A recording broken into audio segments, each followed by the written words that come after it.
to Krishna.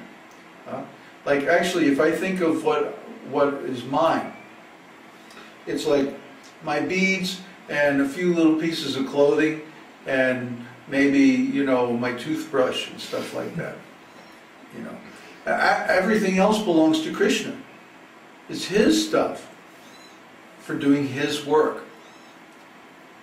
And all of our energy, all of our activities also belong to Krishna. So we want Krishna to get the benefit of our work. We want Krishna to become famous. Not that we want to become famous, but he's already famous. I mean, is there anybody who hasn't heard of God? But knowing that Krishna is the Supreme Personality of Godhead, that gives us a way to talk about God in a meaningful way. That doesn't involve speculation or, you know, faulty materialistic logic. But like if you go down to the local church and you ask them, well, please explain the soul. They can't do it. They can't tell you. Well, the soul is spiritual. That's about all they can tell you. The soul's eternal. Jesus said so in the Bible. Well, if the soul is eternal, what does that mean? Well, we can't tell you exactly what that means. But Krishna gives that information right away in the 2nd chapter of Bhagavad Gita. This is the beginning. And then there's all this other stuff that's based on that knowledge. And the first thing he explains after the science of the soul and how to recognize a guru is how to work for him. How to work without any karmic results. And he says, the work of a man who is situated in transcendental consciousness merges completely into spirit, merges completely into transcendence. In other words, there's no material residue. Just like if you have some salt water and you evaporate the salt water, what's left is all these little crystals of minerals and stuff. There's a residue. But if you take pure water or something like alcohol and you evaporate that, then there's no residue left at the end. It evaporates completely.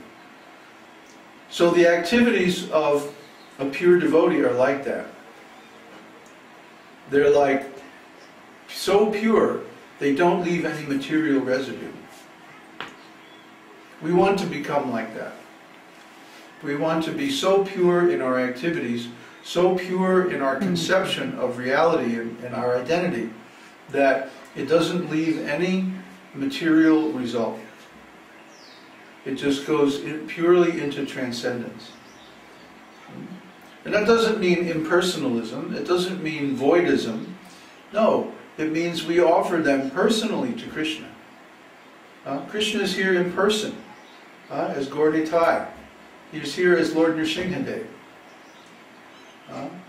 He's here in the form of our Guru, Srila Prabhupada. If we follow Srila Prabhupada's instructions, because he's present in his instructions. He hasn't gone away, he hasn't gone anywhere. He's right here with us like he always was, in the form of his books and instructions. So if we follow those instructions, especially if we follow Prabhupada's instructions that nobody else is following, he'll be very pleased. He gave so many instructions that other devotees neglected. Like to manage by consensus, like to have a Varnashram college, like to have self-sufficient farm communities, to have examinations for spiritual master, and so on and so forth. So many instructions Prabhupada gave that nobody ever carried out. So we're carrying out those instructions. And because of that, we have Srila Prabhupada's association. It's very blissful, because we know that Srila Prabhupada is pleased with us. Well, how do we know? Well, I have dreams about him and stuff like that. And he's still instructing us. He's still protecting us. We're still under his authority. We haven't gone out on our own. You know, like we didn't become start teaching spiritual things on our own. We did it because Srila Prabhupada instructed us to. So if we have that attitude, if we have that view of our activities, of our energy, then we can never become accountable for the result. Only when we want to enjoy the result of our activities, then we become accountable. Then we have to take the karma. Because those activities have become detached from their source. See? That's the ultimate meaning of that aphorism, Janmadhyasya yataha. If he's the source, then he's also the object of everything. Everything is coming from him, therefore everything belongs to him, and it should be used in his service. See, this whole philosophy all fits together. It's like everything you can find, or every aspect you can find of Vedic philosophy, it all comes back to just a few concepts. Atato Brahma Jigyasa, Janmadhyasya yataha, Ye yata man prapadyante, Om Namo Bhagavate Vasudevaya. See? These mantras are so powerful because they contain all the essence of the Vedic philosophy in just a few words. And those words are deep. They're not just a slogan, not just a catchphrase, not jargon, but they're transcendental sound vibration. So their significance is eternal and all-pervading. So therefore we request everyone to follow this teaching, not because it's our teaching, but because it's Krishna's teaching. It's Prabhupada's teaching. And you'll get the highest benefit from this. And we've already got that benefit, and we're feeling like everything is complete. We don't need anything else. So if you also follow, you can come to this platform. And if you do that, then you'll think, oh yeah, this is it. This is the best thing anybody could ever have or want. So, we have time? You got 5 minutes left. 5 minutes. You want you to take now? Yeah, I might as well change the tape and get some questions. Turn it off. Yeah. Okay, so play a few minutes, a few seconds. It's going?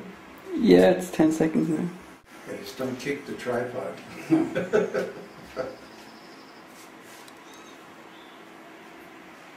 Okay. Connor's question is, people who worship Shiva, where do they get this information? Well, they get it from the Vedas and the Upanishads. It's just they interpret them differently. Yeah. So Shiva is a unique entity. Shiva is the Supreme Lord, but he's in touch with the external energy. See? And therefore, he can't be worshipped as a Supreme Lord because he's not on the same ontological platform. Prabhupada gives the example of milk and yogurt. Like we had nice yogurt this morning, right? Well, what are the ingredients? Just milk, right? But the milk has been transformed in a way that it can't be used as milk. It has different properties, different flavor, like that. So yogurt is nothing but milk, but it's different from milk. It's the same, but it's different. Yeah. Shiva is nothing but the Supreme Lord, but because he's in touch with the external energy, he's not worshipped as the Supreme Lord, and he himself takes the position of a devotee. But the people who are into Shiva, the reason they're into Shiva is because he very easily gives material benefits, material benedictions. So they interpret the scriptures in their own way, that Shiva is actually the Supreme. And then they worship Shiva as God, and they do get material benefits. But they also get cheated. Why? Because they're cheaters. They know that Krishna is recommended as the Supreme Personality of Godhead. They know that. Of course they know that. Yeah. But they choose not to follow that, but to interpret things in their own way instead. This is the material disease in a nutshell. Well, I know there's a God, and we're supposed to be good and all of that stuff, but I'm going to do my own thing. Just because I can. Yeah. That's the material disease, that independence. That lack of surrender, that lack of service attitude. That's the essence of the material disease. So, we don't accept that. We don't accept the Shaivite interpretation. Because actually, the name of Shiva is a name of the Supreme Lord. Even all the names of the demigods are originally names of the Supreme. This is also stated in Brahma Sutra, Vedanta Sutra, that all names